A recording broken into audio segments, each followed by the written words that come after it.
तो वहीं दिल्ली में डॉक्टर अंबेडकर इंटरनेशनल सेंटर में राष्ट्रीय पुनर्वास परिसर की तरफ से दीक्षांत समारोह का आयोजन किया गया। सरकार के सामाजिक न्याय और अधिकारिता मंत्रालय की तरफ से दिए गए इस आयोजन में 16 टॉपर्स को मेडल और प्रमाण पत्र दिए गए। इस कार्यक्रम में मुख्य अतिथि केंद्रीय मंत्री डॉक्टर वीरेंद्र कुमार और राज्य मंत्री बीएल वर्मा समेत दिव्यांग सशक्तिकरण विभाग से सचिव राजेश अग्रवाल के अलावा सदस्य सचिव विकास त्रिवेदी उपस्थित रहे। इस बीच केंद्रीय मंत्री वीरेंद्र सिंह ने बच्चों को उनके इस उपलब्धि के लिए बधाई दी और साथ ही और कड़ी मेहनत कर देश को बुलंदियों की राह पर ले जाने के लिए प्रेरित किया।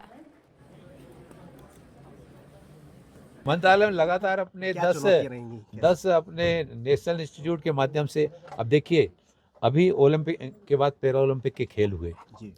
तो रियो के ओलंपिक के बाद जो पैरा ओलंपिक हुए थे, हमारे दिव्यांग खिलाड़ी भाग लेने गए थे, सिर्फ 4 मेडल आए थे जी।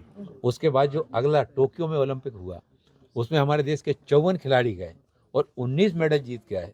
इस बार जो पेरिस में हमारा ओलंपिक के बाद पैरा ओलंपिक गेम्स हुए, उन पैरा ओलंपिक गेम्स में हमारे देश से 84 खिलाड़ी गए और 29 मेडल जीत के आए। ये उल्लेखनीय योगदान नहीं तो क्या है। ग्वालियर का जो हमारा अटल दिव्यांगता खेल केंद्र, भारत का पहला, जिसमें दिव्यांग खिलाड़ियों के लिए राष्ट्रीय और अंतर्राष्ट्रीय स्तर का प्रशिक्षण देने की सुविधाएं वहां पर उपलब्ध कराई जा रही हैं। तो विभाग चाहे आरसीआई हो चाहे अन्य नेशनल इंस्टीट्यूट हो, उनके माध्यम से लगातार दिव्यांगता के क्षेत्र में निरंतर उन्नति की ओर अग्रसर हो रहा है। Thank you. नहीं, आज तो दूसरी बार हमने किया, पिछले साल भी किया था।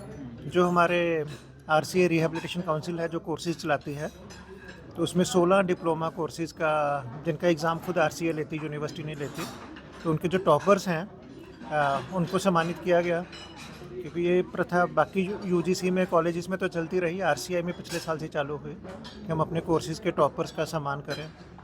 तो इसमें सभी तरह के कोर्सेज से स्पेशल एजुकेटर्स वाले स्टूडेंट्स थे जो आगे जाके टीचर्स बनेंगे। हियरिंग में, विजुअल इम्पेयरमेंट में, आईडी के बच्चों के लिए टीचर्स बनेंगे। फिर प्रोस्थेटिक्स वाले कोर्सेज हैं, फिजियोथेरेपी के कोर्सेज हैं, साइकोलॉजी है, स्पीच ऑडियोलॉजी है।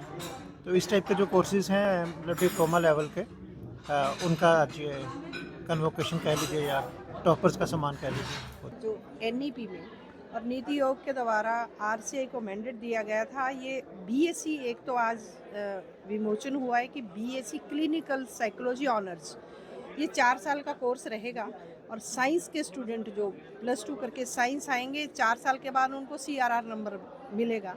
ये एक अलग से है। ये क्लिनिकल साइकोलॉजिस्ट जो पहले होता था एमफिल क्लिनिकल, वो एमए में कन्वर्ट हो गया है। और दूसरा कोर्स है जो वो है इजी टेप, जो कि इंटीग्रेटेड, जो हमारी नीति एनईपी कहता है कि हम अब डीएड बीएड हमारा नहीं होगा, आने वाले समय में इंटीग्रेटेड बीएड होगा, ग्रेजुएशन भी होगी उसके साथ बीएड भी होगा। और ये स्पेशल एजुकेशन है, हमने टाइम लाइन के अंदर इसको कंप्लीट करके, और इस साल से ही, इसी सेशन से ये शुरू हो जाएंगे दोनों कोर्सेज।